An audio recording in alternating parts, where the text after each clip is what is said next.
Hi everyone. So it's Inclusionista Tourista here.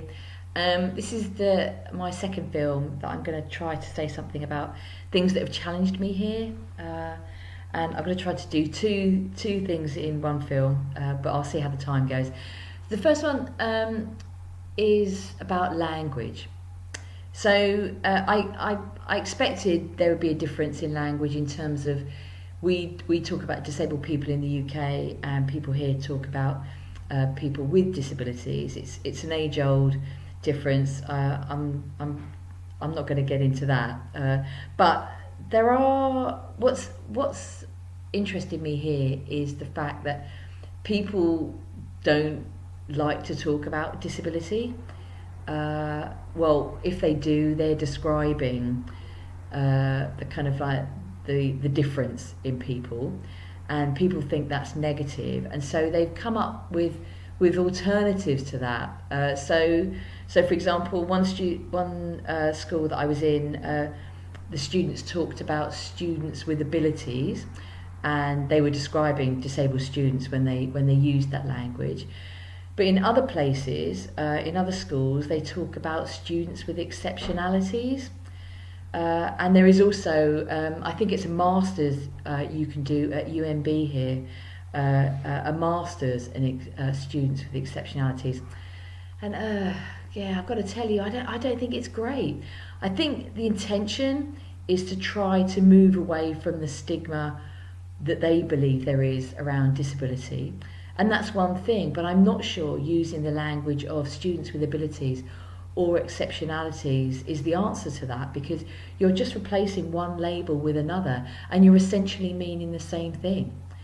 And I think it's if New Brunswick is committed to inclusion being about all students, and it clearly is from everyone that I've spoken to, it's not just about disabled students, it's about students from different communities, including First Nation communities. It's about students that identify as LGBTQI. So it's all students. And if it is about all students, then I think creating language that is different about disabled students doesn't tackle that.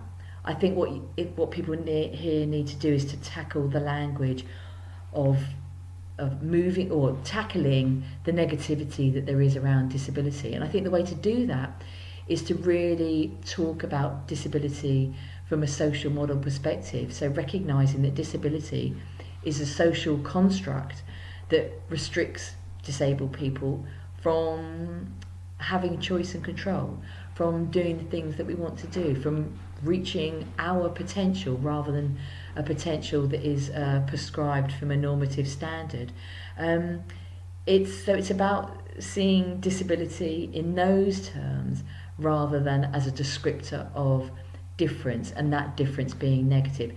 And I think the way to do that is to involve disability rights activists more in that. I had a really good conversation with the Premier's Council on Disabilities the other day, and they were saying that there can often be quite a struggle in getting the voice of disabled people at the heart of decision making about our lives, and that whilst everyone talked about the values of nothing about us without us, which is at the heart of the disabled people's movement, it was difficult to actually see that as a reality. And I think doing that will help begin to shift the language much more towards disability as a social construct, but also as a political identity. I'm a disabled person, I'm a disabled woman. That for me is a political identity. So I think there's more to do in shaping the language here away from what I talked about before, abilities and exceptionalities, and valuing disability in the way that I've just described.